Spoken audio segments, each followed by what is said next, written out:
तो चलिए रुक करेंगे अगली खबर की ओर। जिहादियों का मनोबल कितना बढ़ चुका है ये आए दिन हिंदुस्तान में होती घटनाओं से अंदाजा लगाया जा सकता है। लेकिन हैरत की बात तो यह है कि योगी सरकार में जहां बड़े बड़े माफिया और गैंगस्टर घुटनों पर आ चुके हैं, तो वहीं जिहादी आज भी गैर मुस्लिमों का शोषण जमकर कर रहे हैं। ताजा मामला उत्तर प्रदेश के हरिगढ़ से सामने आया है, जहां मंजूरीगढ़ गांव के एक हिंदू परिवार की भूमि पर जिहादियों को काफी ज्यादा दिक्कतों का सामना करना पड़ रहा है और जमीन उसके असली स्वामी के हाथ से निकल गई है। लाख प्रयासों के बाद भी लैंड जिहाद को हिंदू परिवार रोकने में नाकाम रहा। जिहादियों ने भी अपने बड़े मनोबल का उदाहरण देते हुए वहां पर निर्माण किया। तो वो कोई छोटी मोटी मजार नहीं, बल्कि विकराल मस्जिद कुछ ही दिनों में बना दी गई। अपनी भूमि से स्वामित्व खोने के बाद भी उनके लिए परेशानी कम नहीं हुई। जिहादियों ने जमीन भी ली और जान लेने की धमकी हिंदू परिवार को लगातार दे रहे हैं। हर ओर से निराशा झेलने के बाद पीड़ित परिवार सुदर्शन न्यूज के पास न्याय की आस लेकर आया। सुनिए पीड़ितों की कहानी उन्हीं की जुबानी।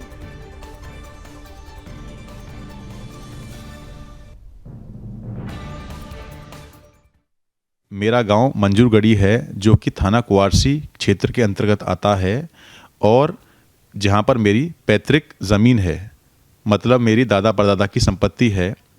और मेरी इस संपत्ति पे लगभग 650 वर्ग ज़मीन पर मुस्लिम समुदाय के कुछ लोगों ने अवैध कब्जा करके आयशा मस्जिद का निर्माण कार्य कर लिया है। इन लोगों के पास कोई भी एविडेंस नहीं है। इन लोगों ने क्या किया है कि 20-20 रुपए के 100 रुपए के 5 स्टाम्प बनाए हैं और उसी ज़मीन में हमने और अतिरिक्त लोगों को भी प्लॉट बेचे थे हमने।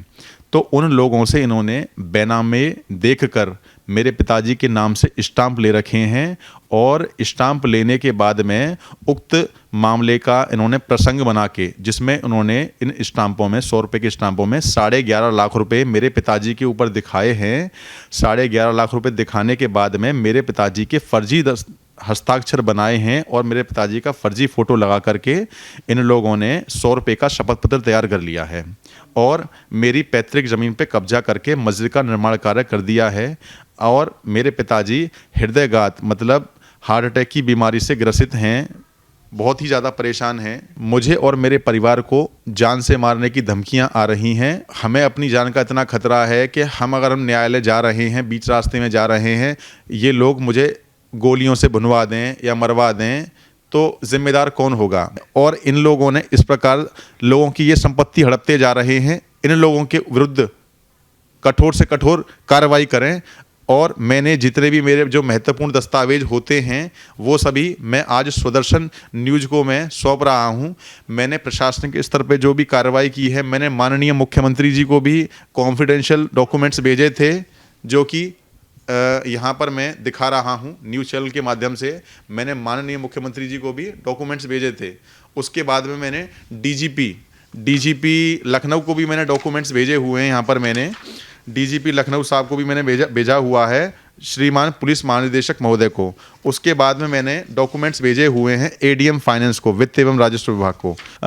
3 नवंबर 2022 को जब मुझे ये जानकारी हुई कि ये लोग हमारे घर पे आए थे, एक शब्बीर नाम से व्यक्ति है जो कि इस शपथ पत्र में गवाह है। ये हमारे घर पे आया था व्यक्ति और बोलता है कि 5 लाख रुपए ले लो और एक बैनामा कर दो।